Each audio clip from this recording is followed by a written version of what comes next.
Ang Pilipinas ngayon. Narito na ang pinakamainit na mga balita na nakalap sa bawat sulok ng bansa. Ihahatid sa bawat Pilipino saan man kayo sa mundo. Ang Pilipinas ngayon. Pakinggan ang bawat kaganapan sa bawat lalawigan. Ito ang Pilipinas ngayon.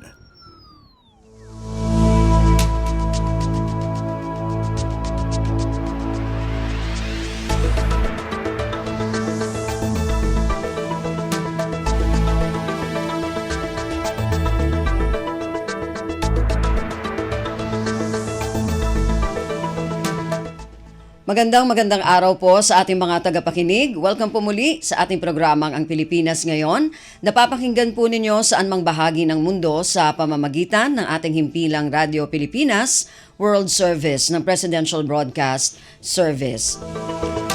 Napapakinggan po tayo sa mga sumusunod na shortwave frequencies sa 9.960 MHz, 12.120 MHz at 15.190 megahertz. Ako po si Ven Blones. Samahan po ninyo ako sa kabuuan ng ating programa ngayong araw na ito. Kapapalooban pa rin po ng ilan sa mga mahalagang balita mula dito sa ating bansa. Kasama na ang mga segmentong business, sports, showbiz at ang mga ulat mula sa iba't ibang rehiyon at lalawigan dito sa Pilipinas para sa ating regional news. Samantala, nais po namin kayong imbitahin na bisitahin ang ating Facebook page, ang Radyo Pilipinas World Service. Paki-follow, like at share na rin po. At tabayanan, sa inyo na sa ilang sandali ang kabuuan ng ating programang Ang Pilipinas Ngayon. Mga kaganapan sa Kamaynilaan at mga kalapit na lalawigan dito sa Ang Pilipinas Ngayon.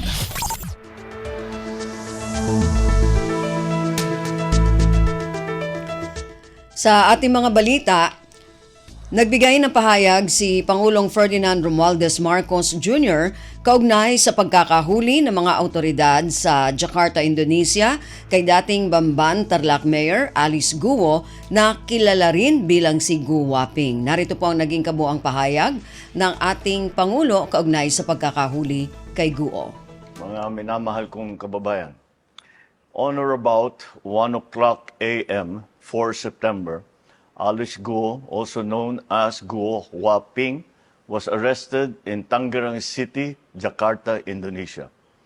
I congratulate all law enforcement personnel who made this apprehension possible. The public may not know the intricate details of this mission that you have successfully accomplished, but on their behalf, accept my thanks. The Philippines also thanks the Indonesian government for their assistance on this matter. The close cooperation between our two governments has made this arrest possible. Let this serve as a warning to those who attempt to evade justice. Such is an exercise in futility. The arm of the law is long, and it will reach you. This government continues in its duty to apply the rule of law. Ms. Go shall be entitled to all legal protections due her under the laws of the land and pursuant to our commitment to the rule of law. But we will not allow this to prolong the resolution of the case, whose outcome will be a victory for the Filipino people. Thank you and good day. Si Pangulong Ferdinand Romualdez Marcos Jr. Ang Pilipinas Ngayon, kasama si Ven Blones. Samantala, sa kaugnay na balita, kinumpirma ni National Bureau of Investigation o NBI Director Jaime Santiago ngayong Miyerkules ang pagkakahuli kay dating Bamban Tarlac Mayor Alice Guo. Inaasahang may uuwi si Guo sa Pilipinas sa lalong madaling panahon. Napaulat na nakalabas ito ng Pilipinas nitong Abril kasama sina Sheila Guo at Cassandra Leong. Iniuugnay ang dating alkalde sa mga iligal na operasyon ng Philippine Offshore Gaming Operator o POGO Hub sa bansa, partikular sa scam hub na sinalakay sa Bamban. Pasada ng mga balita mula sa Pilipinas para sa mga Pilipino saan man sa mundo. Ang Pilipinas Ngayon.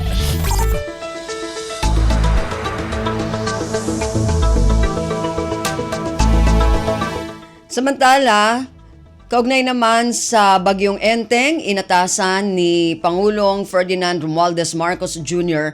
ang mga lokal na pamahalaan na manguna sa pagresponde sa kanilang nasasakupan sa pananalasa ng Bagyong Enteng. Kaugnay nito, tiniyak ng national government na nakahanda ang mga kinakailangang tulong. Ayon kay Presidential Communications Office spokesperson for Natural Calamities and Disasters, Joey Villarama, kasama sa atas ng Pangulo ang tulungan ang mga biktima ng landslide sa Antipolo, Rizal kung saan nasawi ang isang menor de edad at isang buntis. Una nang siniguro ni Pangulong Marcos na masusing nakabantay ang kanyang tanggapan sa mga lugar na apektado ng Bagyong Enteng, kasabay ng pagtugon ng mga lokal na pamahalaan sa mga sitwasyon sa kanilang nasasakupan. Kumpleto, detalyadong balitaan, di papahuli sa mahahalagang kaganapan. Kamustahin ang inang bayan, ang Pilipinas ngayon. Malaki ang naging pinsala ng Bagyong Enteng at nagdulot ng malawakang pagbaha dahil sa mas malapit ang pagtama nito sa mga landmass ng bansa. Ito ang pahayag ni National Disaster Risk Reduction Management Council o NDRRMC Director Edgar Posadas sa panayam ng Radyo Pilipinas. Ayon kay Posadas, partikular na naapektuhan ng bagyo ang National Capital Region o NCR, Calabar Zone, Central Luzon, Cordillera Administrative Region, Regions 5, 6, 7 at Region 8. May kalakasan na rin anya ang ibinuhos na ulan ng bagyo. Aalis lang din po natin kay Karina. So medyo saturated po yung lupa at medyo marami pa rin pong laman yung ating mga waterways at saka mga ilog, mga dam. So tingin ko po talagang dumami lang yung tubig. Dagdag ni Posadas, maliban sa malakas na pagbuhos ng ulan, may iba pang dahilan ng pagbaha sa ilang mga lugar. Kabilang na dito ang pagdami ng nakakalat na basura, pagdami ng mga tao at ang pagkakalbo ng mga kagubatan. Kaya nga po ang solusyon dyan nung sabi ng ating Pangulo, yung pag-aralan natin, let's make use of available technology and engineering interventions. Ano po? May nagsasabi po kasi ang solusyon, unahin muna yung downstream, unahin muna yung upstream. Pero sabi nga po, ang way to go is magkasabay sila. Yun pong pagsisinok natin ng basura, yung pagtatanim natin ng puno. Si NDRRMC Director Edgar Posadas. Ang Pilipinas ngayon, kasama si Ben Blones. Department of Social Welfare and Development o DSWD Secretary Rex Gatchalian, pinangunahan ang relief operation sa mga apektado ng Bagyong Enteng sa Rizal at Laguna. Ayon sa kalihim, ito ang mahigpit na bilin ni Pangulong Ferdinand Romualdez Marcos Jr. ang matiyak na hindi napapabayaan ang mga apektado ng bagyo. Ang detalye ng balitang ito mula kay Mary Ann Bastasa. Personal na tinutukan ni DSWD Secretary Rex Gatchalian ang pamamahagi ng assistance sa mga residenteng nananatili sa iba't ibang evacuation center sa Antipolo City at Cainta sa Rizal at sa San Pedro, Laguna. Ayon sa kalihim, bilin ni Pangulong Ferdinand R. Marcos Jr. na matiyak na hindi napapabayaan ang mga apektado ng bagyo. Personal ding pinangunahan ng kalihim ang pamamahagi ng family food packs, gayon din ang pagbibigay ng 10,000 financial aid sa pamamagitan ng Assistance to Individuals in Crisis Situation o AICS sa pamilya ng 7 kataong nasawi dulot ng landslide sa Antipolo City. Sa Cainta naman ay namahagi rin ang DSWD Calabarzon ng 198 na boxes ng family food packs sa mga apektadong pamilya sa Cabisig Elementary School. Matapos ito, nagtungo din ang DSWD Chief sa Laguna para kamustahin ang lagay ng mga evacuee sa Rosario Complex sa bayan ng San Pedro. Batay sa pinakuling talaan, DSWD aabot na sa 16 milyon ang naipaabot itong tulong sa mga LGU na apektado ng pananalasa ng Bagyong Enteng. Ito si Mary Ann Bastasa para sa Radyo Pilipinas. Pasada ng mga balita mula sa Pilipinas para sa mga Pilipino saan man sa mundo. Ang Pilipinas ngayon. Higit 1,000 pamilya sa San Mateo, Rizal na abutan ng tulong mula sa tanggapan ni House Speaker Martin Romualdez at opisina ng Tingog Party List. Magpapatuloy ang pamamahagi ng nasabing tulong sa mga lugar sa Metro Manila at Calabarzon na lubhang naapektuhan ng Bagyong Enteng. Ang detalye ng balitang ito mula kay Kathleen Forbes. Tuloy-tuloy ang paghahanda ng relief packs ng Office of the Speaker at Tingog Party List na ipapamahagi sa mga pamilyang apektado ng Bagyong Enteng at nananatili sa mga evacuation centers. Sa pagsisimula ng relief operations ito Martes, higit 1,000 pamilya mula San Mateo, Rizal agad ang napagkalooban ng tulong. Tig-500 pamilya ang nabigyan ng food packs sa Malanday at Banaba habang may 200 sa Ampid 2. O narito may 200 pamilya rin na nabigyan ng relief packs at hot meals mula naman sa Barangay San Isidro sa Antipolo. Bawat relief pack ay naglalaman ng bigas, delata, noodles at kape. Magtutuloy-tuloy ang pamamahagi ng tulong sa iba pang lugar sa Metro Manila at Calabarzon na lubhang naapektuhan ng Bagyong Enteng. Ito si Kathleen Forbes para sa Radyo Pilipinas. Kumpleto, detalyadong balitaan, di papahuli sa mahahalagang kaganapan. Kamustahin ang inang bayan, ang Pilipinas ngayon. Samantala, hinikayat ni Vice President Sara Duterte ang kanyang mga taga-suporta na ibigay na lamang sa mga naapektuhan ng Bagyong Enteng ang nais na ibigay ng mga ito na donasyon sa tanggapan ng ikalawang Pangulo. Pinasalamatan ni Duterte ang kanyang mga taga-suporta para sa mga programa ng Office of the Vice President sa pamamagitan ng donasyon. Hinimok din ni Duterte ang kanyang mga taga-suporta na gamitin ang kanilang mga resources para sa kapakanan ng kanilang pamilya, lalo na sa panahon ng inflation. Ang Pilipinas ngayon, kasama si Ven Blones. Ilang local commercial flights ng Civil Aviation Authority of the Philippines o CAAP ang naantala dahil sa Bagyong Enteng. Sa panayam ng Radyo Pilipinas, sinabi ni CAAP spokesperson Eric Apolonio na sa mga CAAP Commercial Airport ay 36 ang nagkansela ng flight sa kasagsagan ng Bagyong Enteng. 2 ang huling nakansela sa Romblon at 2 ang huling nakansela sa Lawag. Gayunman sinabi ni Apolonio na walang iniulat na mga pinsala sa mga paliparan dahil sa nasabing bagyo. Yung mga pasahero po na gagamit ng mga paliparan natin, mag-check muna sa airlines bago sila pumunta ng airport terminal para at least hindi naman sila maabala na. Si Civil Aviation Authority of the Philippines spokesperson Eric Apolonio. Pasada ng mga balita mula sa Pilipinas para sa mga Pilipino saan man sa mundo. Ang Pilipinas ngayon. 85 cell sites ang naapektuhan ng Bagyong Enteng. Sa panayam ng Radyo Pilipinas, sinabi ni Department of Information Communication Technology o DICT Undersecretary Jeffrey Ian D. na sa nasabing bilang 51 ang cell sites ng Globe habang 34 sa dito. Samantala, wala niyang iniulat ang Smart na nasira sa cell sites nito. Ang importante naman kasi dyan, kung kaya nilang i-reroute na may nag-down na cell site, kung kaya namang i-reroute yung telecommunication systems to another site, for example, then okay pa din. Si Department of Information Communication Technology Undersecretary Jeffrey Ian D. Kumpleto, detalyadong balitaan, di papahuli sa mahahalagang kaganapan. Kamustahin ang inang bayan, ang Pilipinas ngayon.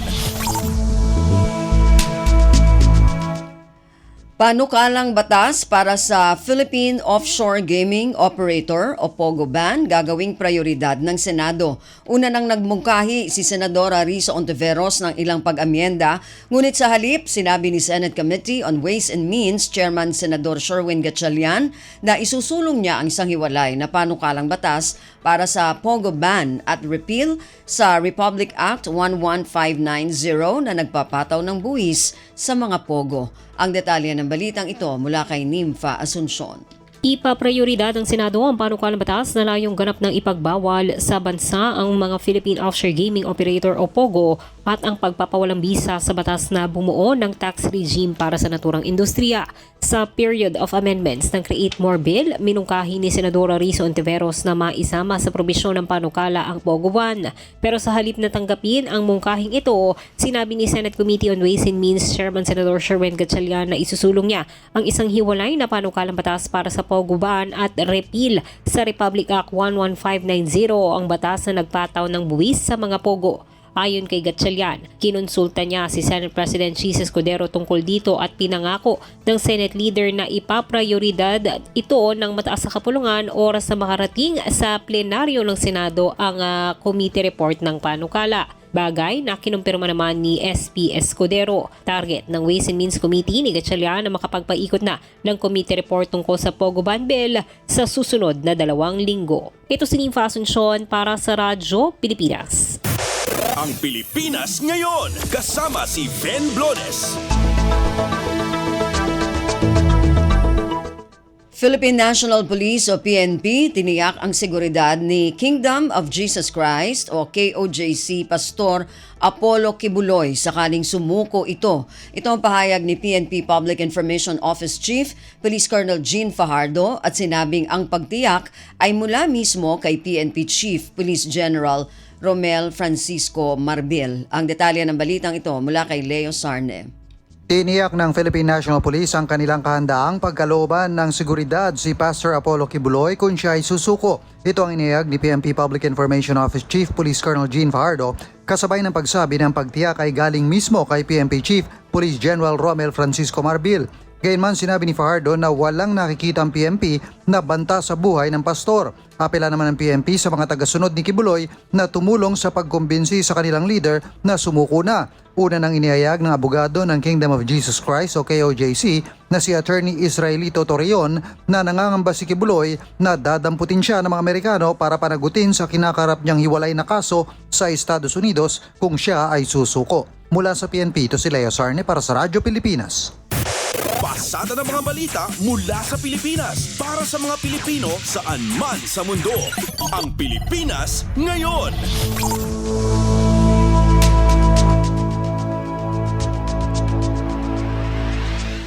Niyanig ng magnitude 5.6 na lindol ang bahagi ng Humalig, Quezon ngayong umaga ng Miyerkules. Ayon sa Philippine Institute of Volcanology and Seismology of PHIVOLCS, bandang alas 7:16 ng umaga naganap ang pagyanig. Naitala ang sentro nito sa layong 37 kilometro, hilagang silangan ng naturang bayan. Tectonic ang origin ng lindol at may lalim na 10 kilometro sa lupa. Naitala rin ang intensity 3 sa Quezon City.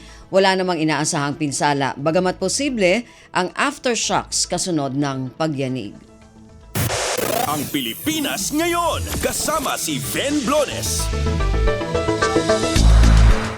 Nagbabala ang Philippine Space Agency o PhilSA sa publiko sa banta ng mga debris mula sa pinakawalang rocket ng China. Kinumpirma ng PhilSA na naglunsad na isang Long March 4B rocket ang China mula Xichang Satellite Launch Center sa Sichuan Province nitong araw ng Martes. Ayon sa PhilSA, inaasahang malalaglag ang mga debris ng rocket sa 243 nautical mile mula sa Philippine Rice at 380 nautical mile mula sa Panay Island sa Catanduanes. Hinihikayat ng PhilSA ang publiko na ipagbigay alam sa mga otoridad ang hinihinalang debris na posibleng magdulot ng panganib sa mga barko, sasakyang panghimpapawid, bangka at iba pang sasakyan na dadaan sa drop zone.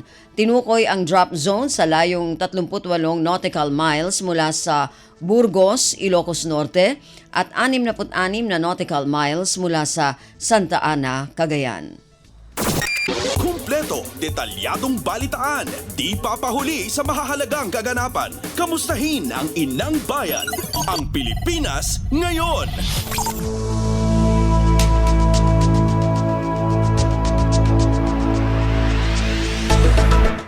Yan po ang ilan sa mga pangunahing balita mula dito sa ating bansa. Samantala, antabayan na naman po ang mga balita mula sa iba't ibang rehiyon at lalawigan dito sa Pilipinas para sa ating regional news.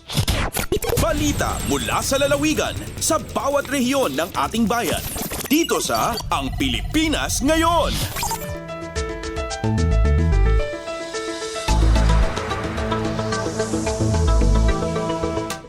Dumako na tayo sa ating regional news. Unahin natin ang mga balita mula sa rehiyon ng Luzon. Mula sa Dagupan, Philippine Carabao Center, target makapagsagawa ng higit 5,000 proseso ng artificial insemination sa mga alagang kalabaw sa Rehiyon 1 ngayong 2024. Ang detalye ng balitang ito mula kay Ricky Kasipit. Jad Panamaglay, ya Genetic Improvement Program, ya Department of Agriculture Philippine Carabao Center at man tuloy-tuloy, ya mangipasasag na genetic improvement na saray lokal ya duwag at Rehiyon 1. Anong kindi Mr. Reynaldo Di Paneda, sa Artificial Insemination Coordinator na PCC DIMSU, nagawa iyan programa, Jad Panamaglay, ya Genetic Improvement Program. Sa kayad sa aktibidad na gagawa niya PCC ya Rehiyon 1 at sa Artificial Insemination o AI o panag-inseminate a domesticon duwag, ya similya anan lapod marakap alahin duwag. Nibitlan ng Paneda, yan ang taon niya 2023 at akagaway masulok 5,000 proseso ya AI, jad dumaruman pasan niya Rehiyon 1 para sa taon niya 2024, target niya PCC sa 5,475 ya proseso AI, jad nanduruman lugar ya Ilocos Region. Inkwanan Paneda, sa produkto AI at sa crossbreed Carabao, ya mas ma-plus ya umbalag jad loob labat na 2 taon at naabot susan kaabigan niya market weight. Manlalapod dyan RP Dagupan, Pangasinan, aya si Ricky Kasipit para sa Radyo Pilipinas World Service. Balita mula sa lalawigan sa bawat rehiyon ng ating bayan. Dito sa Ang Pilipinas Ngayon. Maraming salamat, Ricky. Yan ang ulat mula sa Dagupan. Samantala, dumako naman tayo sa Bontoc. Mga magsasaka at mangingisda maaring mabigyan ng pautang upang mapalago ang kanilang agri-negosyo projects. Ang detalye ng balitang ito mula kay Donna Kawis Balyo.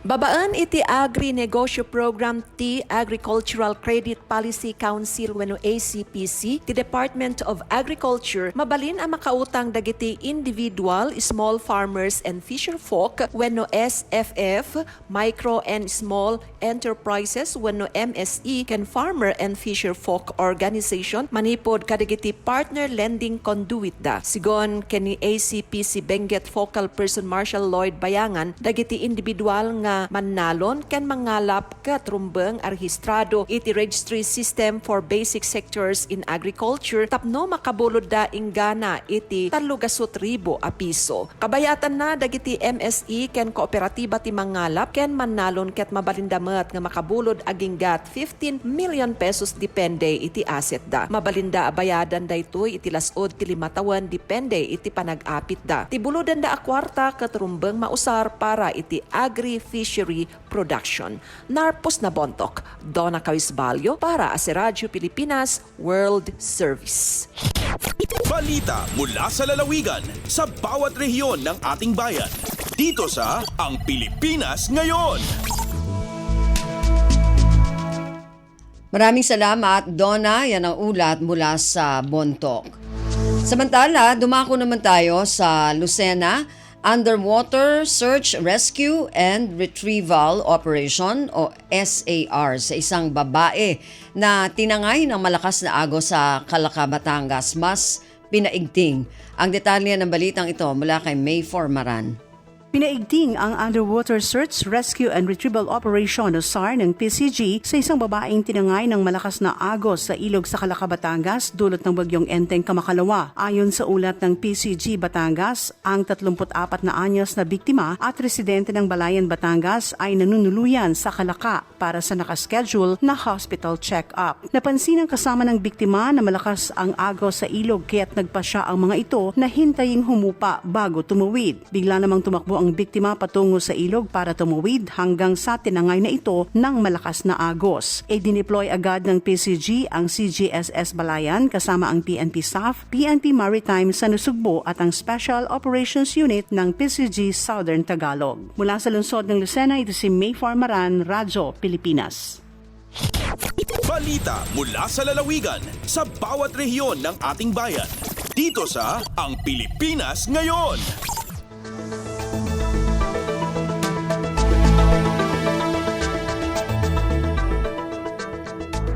Maraming salamat, May. Yan ang ulat mula sa Lucena.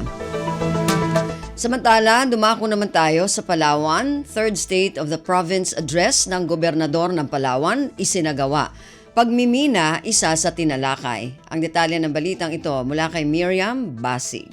Isara ing tawan importansya Palawan Governor Dennis Socrates saan ang pagpapabot ibarita sa Banwa ikatlong State of the Province Address o SOPA kapon Petsa 3 ang Setyembre ang Dagon 2024 ay ang ustisya nga makunta na ay una-unang katuyuan ng gobyerno ay ang mayad nga pagdara nga animan madangmit ang ingkukong government of laws not men.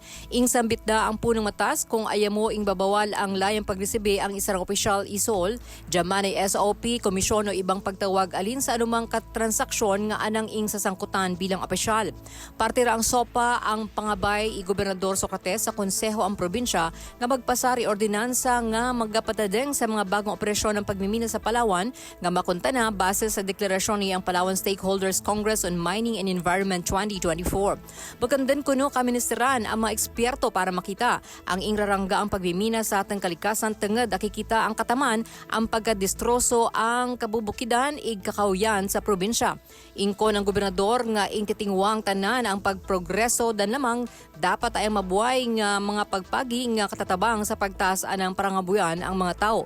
Ing pasalamatan ra ang konseho ang probinsya sa pagpiyar andang matataram nga kinisipan ang mga diyas sa pagbalangkasi ang direksyon ang pamalang palalawigan ng Palawan. Agalin digi sa Puerto Princesa, Palawan. Ako si Miriam Tejada Basig para sa Radyo Pilipinas World Service. Balita mula sa lalawigan sa bawat rehiyon ng ating bayan. Dito sa Ang Pilipinas Ngayon.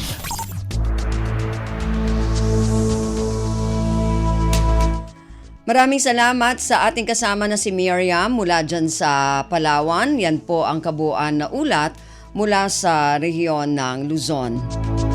Samantala, dumako naman tayo sa rehiyon ng Kabisayaan mula sa Calbayog. Crime Solution Efficiency sa bayan ng Katarman tumaas sa 88.46%. Ang detalye ng balitang ito mula kay Suzette Pretencio. Durante sa third quarter meeting sa Municipal Peace and Order Council, Municipal Anti-Drug Abuse Council, Municipal Task Force to End Local Communist Armed Conflict, and Municipal Disaster Risk Reduction and Management Council, ginreport sa Katarman PNP nga naghitaas sa 10.68% ang crime solution efficiency sa third quarter sa presente nga tuig. Tikang sa 77.88% sa second quarter, humitaas ini sa 88.46%. Samtang, nakaaresto naman sira sa trase nga wanted persons nga nakadakop liwat sira sa ginkakarkula 2,927.87 board feet nga may kantidad nga 123,400 pesos sa illegal logging sa sulod sa Abril kutob Agosto nga kundiin tulo ka tawo ang nakasuhan. Sumala pa sa report, may adanala na pulo nga barangay ang nahihibilin nga apektado sa illegal nga droga. Sa katapusan, ginpahayag sa Katarman PNP nga manageable ang pagmaintenar sa peace, security and public safety sa munisipyo. Tikang sa Radyo Pilipinas Calbayog, ini si Suzette Pretencio para sa Radyo Pilipinas World Service. Balita mula sa lalawigan sa bawat rehiyon ng ating bayan. Dito sa Ang Pilipinas Ngayon. Maraming salamat, Suzette. Yan ang ulat mula sa Calbayog at kabuuan na ulat mula sa rehiyon ng Kabisayaan. Samantala, dumako naman tayo sa rehiyon ng Mindanao mula sa Tandag. 3 Fisherfolk Associations sa lungsod ng Tandag nakatanggap ng mga bagong kagamitang pangisda mula sa Department of Labor and Employment o DOLE. Ang detalye ng balitang ito mula kay Raymond Aplaya.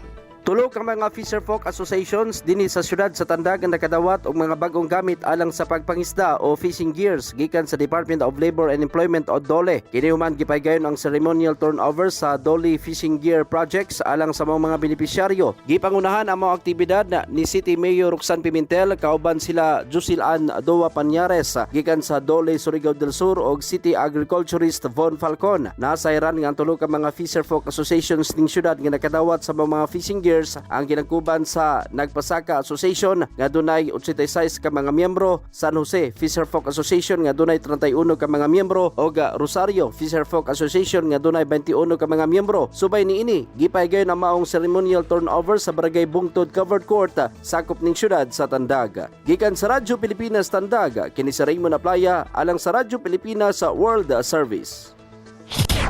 Balita mula sa lalawigan sa bawat rehiyon ng ating bayan. Dito sa Ang Pilipinas Ngayon.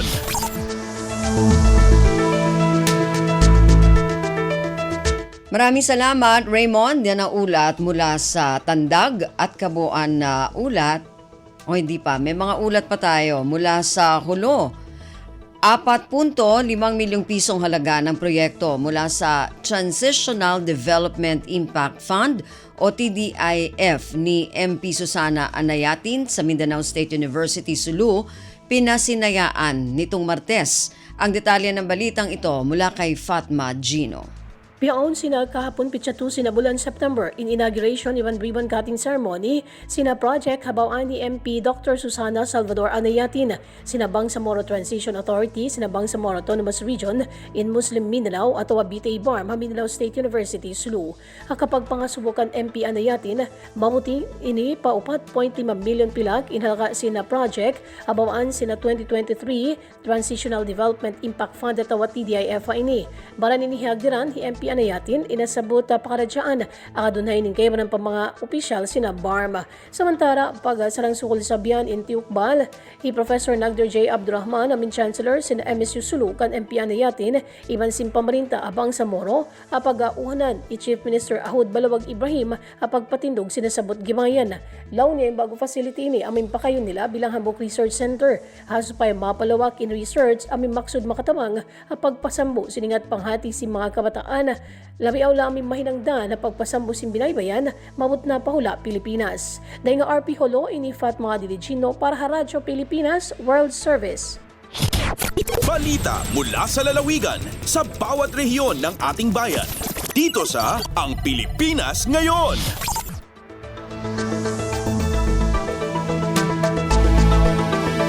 Maraming salamat, Fatma. Yan ang ulat mula sa Hulo at kabuuan na ulat mula sa rehiyon ng Mindanao.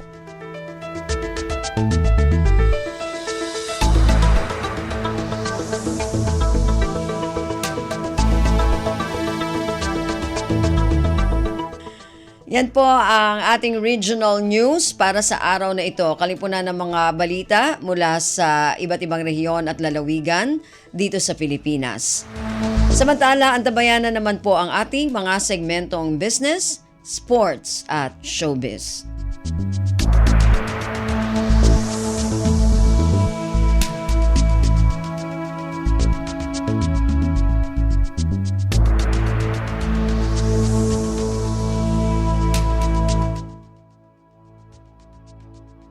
Dumako na tayo sa ating mga segmento para sa araw na ito. Unahin muna natin ang ating business news at ibibigay ito sa atin na ating kasama na si Erwin Peñano. Lagay ng ekonomiya, kalakalan, negosyo at iba pa. Atin ang alamin dito sa Ang Pilipinas Ngayon.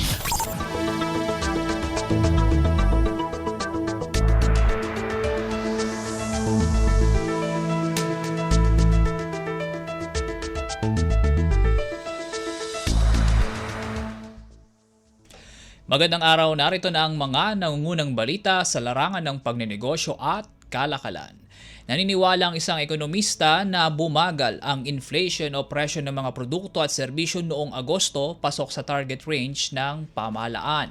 Sa tansya ni Rizal Commercial Banking Corporation Chief Economist Michael Ricafort, posibleng bumaba sa 3.8% ang headline inflation noong nakaraang buwan bunsod ng nabawasang tariff rate sa inaangkat na bigas, ang bumabang presyo nito sa pandaigdigang merkado maging ang pagmura ng iba pang global commodities. Sa kabila naman ng naging epekto ng pananalasa ng bagyong Karina at Habagat, tiwala naman siyang naabatan ito ng idineklarang price freeze sa mga lugar na inilagay sa state of calamity. Malaki rin anya ang ambag ng lumakas na halaga ng piso kontra dolyar dahilan para mabawasan ang gastos sa imports. Noong Hulyo, nakapagtala ng 4.4% inflation sa bansa, lampas sa 2 hanggang 4% range ng pamahalaan. Sakaling bumaba nga ang inflation sa Agosto, sinabi ni Rica Fort na magbibigay katwiran pa itong lalo sa ipinatupad na rate cut ng Bangko Sentral ng Pilipinas at kumakawing sa tangkang pagsabay sa future rate cuts ng United States Federal Reserve. Lagay ng ekonomiya, kalakalan, negosyo at iba pa. Atin ang alamin dito sa Ang Pilipinas Ngayon.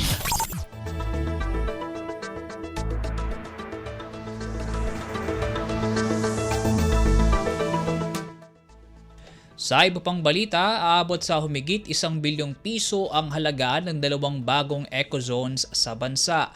Ayon sa Philippine Economic Zone Authority o PEZA, may kabuang 1.049 billion pesos na halaga ang The Grid sa Iloilo at ang expansion project ng Lima Technology Center sa Batangas. Malaking parte rito ay mula sa expansion project ng Lima Technology na may halagang 856 billion pesos, habang nasa 193 million pesos naman ang halaga ng Grid IT Center. Agosto 27 nang pirmahan ni Pangulong Ferdinand R. Marcos Jr. ang 2 proklamasyon na nagdedeklara sa 2 lugar bilang eco-zones. Kasabay ng pag-aproba sa 2 eco-zones, nagbigay commitment naman ang PEZA para sa eco-zoning ng bansa tungo sa inklusibo at sustainableng pag-unlad ng bagong Pilipinas. Lagay ng ekonomiya, kalakalan, negosyo at iba pa. Atin ang alamin dito sa Ang Pilipinas Ngayon.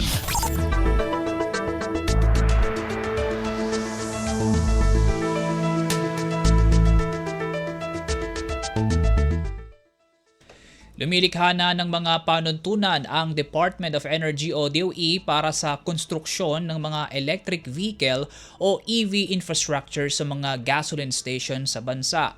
Ang nasabing guidelines ay salig sa Republic Act 11697 o Electric Vehicle Industry and Development Act o EVIDA. Sa isang pulong balitaan, iniulat ni Energy Utilization Management Bureau Director Patrick Aquino na inaasahang bago matapos ang taon ay mailalabas na ng DOE ang draft ng policy at kalaunan sa 2025 ay ma-issue na ang pinal na guidelines. Batay sa Section 19 ng EVIDA, minamandato ang mga may-ari ng gasolinahan na mag-install, mag-operate o mag-maintain ng commercial use charging area sa nasabing istasyon. Binibigyang kapangyarihan din nito ang DOE sa hindi pagbibigay permit sa konstruksyon, operasyon at compliance sakaling hindi magtalaga ng espasyo ang isang gasoline station para sa charging stations. Ayon kay Aquino, nakabatay naman sa laki ng gasoline stations kung ilang units ng charging infrastructure ang mailalagay. Sa pamamagitan din anya ng panuntunan, mapalalago ang adoption ng bansa sa electric vehicle mula sa pagiging mas accessible ng charging stations. Samantala, kasabay nito, inuulat din ni Aquino ang planong paglalabas ng DOE ng updated na Comprehensive Roadmap for the Electric Vehicle Industry o CREVI ngayong buwan, habang ang Electric Vehicle Incentive Scheme o EVIS ay target na maipresenta sa opisina ng Pangulo bago matapos ang 2024. Sinigundahan naman ito ni Electric Vehicle Association of the Philippines o EVA President Edmund Araga at sinabing inaasahan na niyang maaproba nito ng Fiscal Incentive Review Board. Lagay ng ekonomiya, kalakalan, negosyo at iba pa. Atin ang alamin dito sa Ang Pilipinas Ngayon.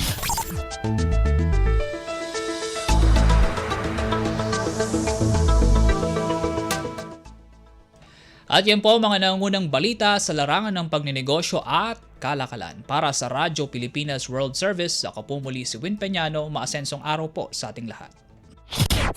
Lagay ng ekonomiya, kalakalan, negosyo at iba pa. Atin ang alamin dito sa Ang Pilipinas Ngayon.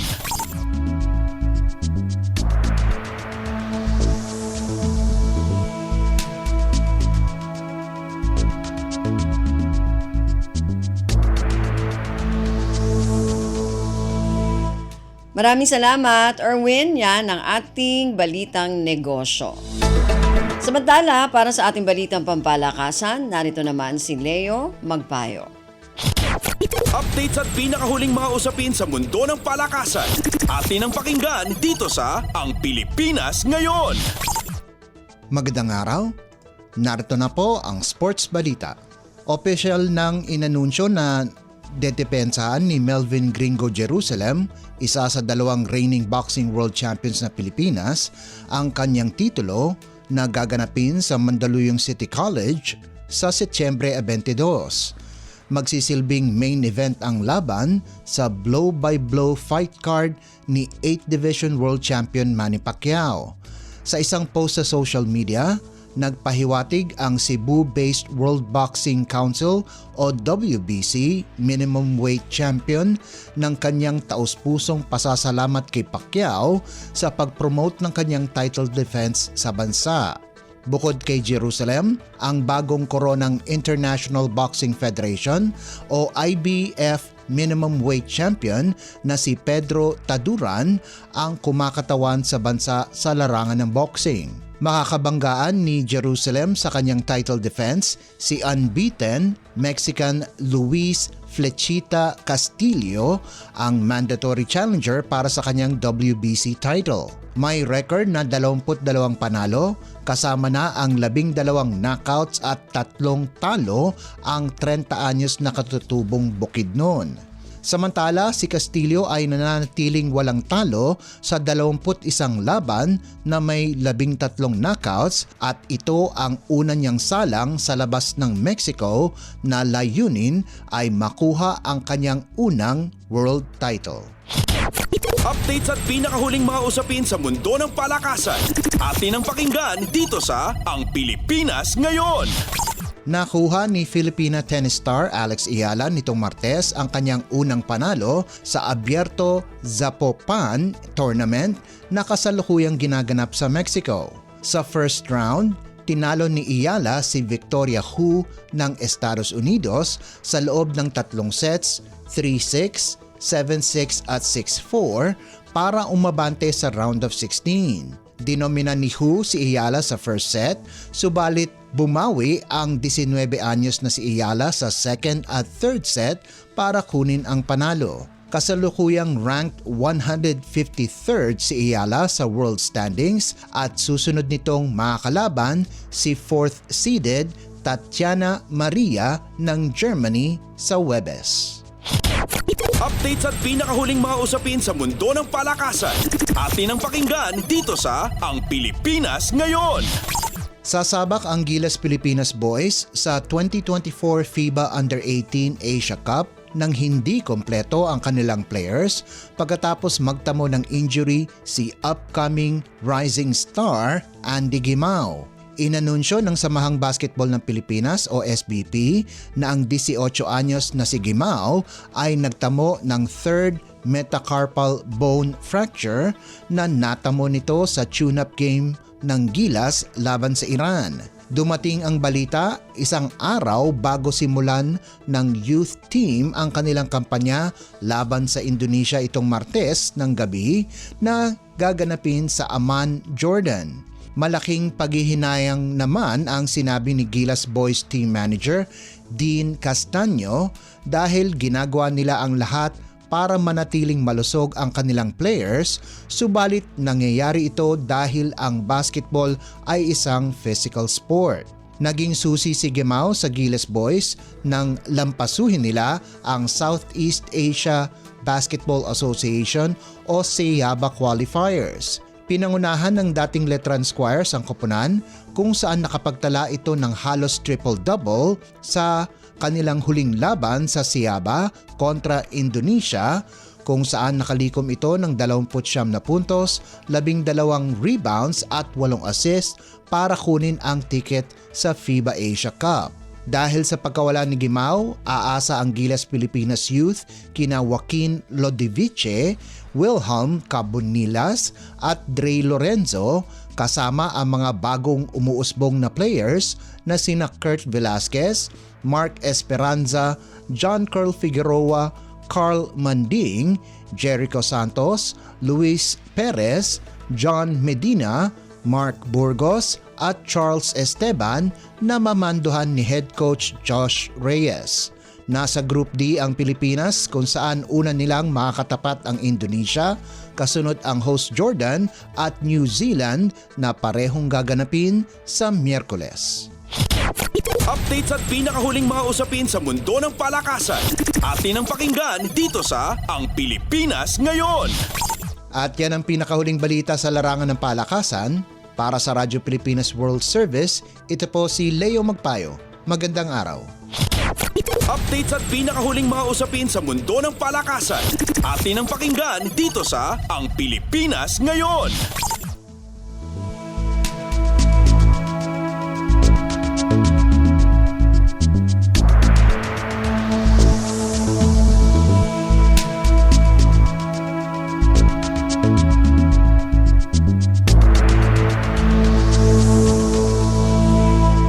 Maraming salamat, Leo. Yan ang ating balitang pampalakasan. Samantala, para sa mga nag-aabang ng mga chismis mula sa mundo ng showbiz, para sa ating showbiz balita, narito naman si Stephanie Vicente. Ang latest, ang hottest sa showbiz and entertainment. Heto na sa Ang Pilipinas Ngayon.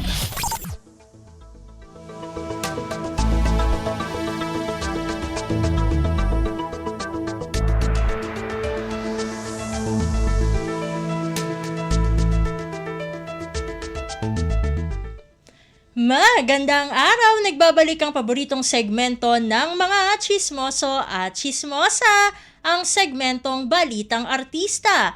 Narito muli ang inyong chika Dora, Steph Vicente, upang hatid ang mga pinakamainit na showbiz balita para sa araw na ito. Hindi ko na patatagalin pa ang ating introduction at simulan na natin ang ratsyada ng mga chika. Kumpiyansa si AJ Raval na hindi siya lolokohin at ipagpapalit sa iba ng karelasyon niyang si Aljur Abrenica.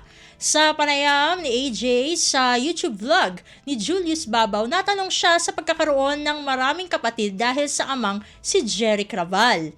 Hindi inililihim ni Jeric sa publiko na isa siya sa may pinakamaraming bilang ng anak sa showbiz industry. Tinatayang 18 ang anak ni Jeric sa iba't ibang babae. 4 sa mga ito ang anak niya sa kanyang legal wife na si Holiday Buensuceso, habang 3 naman sa dating aktres na si Monica Herrera. Kasama ni AJ sa nasabing panayam ang amang si Jeric, stepmother na si Holiday at 2 pa niyang kapatid. Dito ay naungkat ang pagiging babaero noon ni Jeric at pagiging mapagpatawad naman ni Holiday. Dahil sa nakaraan ng kanilang pamilya, natanong ni Julius kay AJ kung ano ang kanyang mararamdaman kung sakaling mangyari ito sa relasyon nila ni Aljur. Tanong ni Julius, quote-unquote, paano kung si Aljur ganun din ang gawin sa iba ng tatay mo? Paano kung mabalitaan mo si Aljur may ano? Ayon kay AJ, kung sakali man mangyayari ito ay wala siyang ibang sisisihin kundi ang kanyang sarili. Aniya, quote-unquote, siguro kung dumating sa point na ganun, siguro sisisihin ko yung sarili ko. Syempre, kung naging maayos ba akong partner, kung ano ba ako, nagger, nasuportahan ko ba siya noong time na down siya?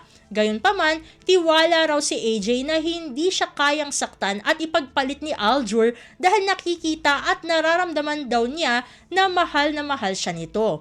Isa pa raw sa pinanghahawakan ni AJ ay ang mga sinabi sa kanya ni Aljur na natuto na ito sa kanyang pagkakamali ng mahiwalay sa estranged wife na si Kylie Padilla. Ani AJ, quote-unquote, galing na siya sa pagkakamali, sinasabi niya natuto na siya. Bagay na mabilis namang sinang-ayunan ni Jeric. Aniya, bilang ama ni AJ ay nakikita raw niya kay Aljur kung gaano nito kamahal ang kanyang anak, kaya't maging siya ay kumpiyansang hindi tutularan ni Aljur ang mga nagawa niyang kasalanan sa nakaraan. Sabi ni Jeric, quote-unquote, kaya ko naman nagustuhan dahil ako kasi ang tinitingnan ko sa lalaki para sa anak ko yung pagiging responsable kasi maraming anak ang naging babaero na inabandona na yung pamilya eh. Meron naman akong mga kakilala na babaero rin pero good, napakabait. Nagbigay payo rin si Jeric kay AJ. Saad niya, quote-unquote, wag mo hayaang manalo yung Kerida kasi sa case namin ni Holiday, kung sumuko siya noon sa akin nanalo na yung isa. Parang pinamigay mo na.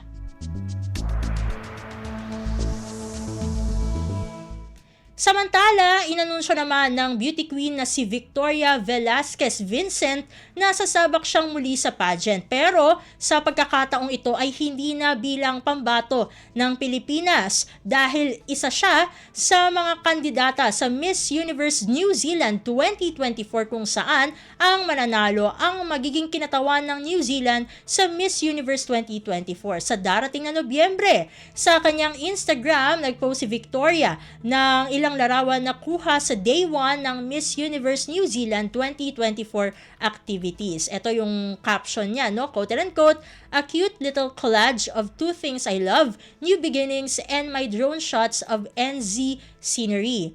MUNZ Day 1 was a beautiful reminder of the diversity of Kiwi women, the innovation behind local Kiwi businesses, how women can be anything and everything all at once."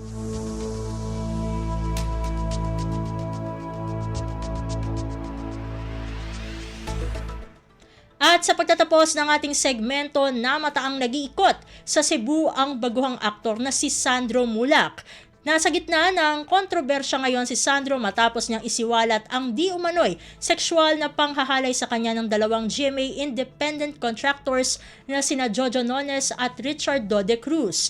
Sa kanyang Instagram story, kamakailan makikita sa unang ibinahaging larawan ni Sandro ang altar ng tanyag na Basilica ng Cebu. Ito rin ang kanyang caption, quote and unquote, "Basilica Minore del Santo Niño de Cebu." Makikita naman sa pangalawang larawan ang pagbisita niya sa Magellan's Cross. Kasama niya sa larawan ang candle vendors na nag-aalok rin ng libreng dasal sa mga bumibili ng kandila sa kanila. Caption naman dito ni Sandro, quote and unquote, "Thank you for the prayers po."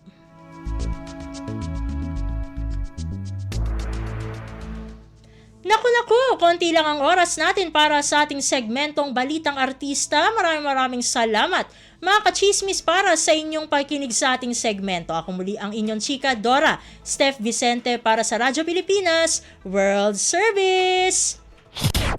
Ang latest, ang hottest sa showbiz and entertainment. Heto na sa Ang Pilipinas Ngayon.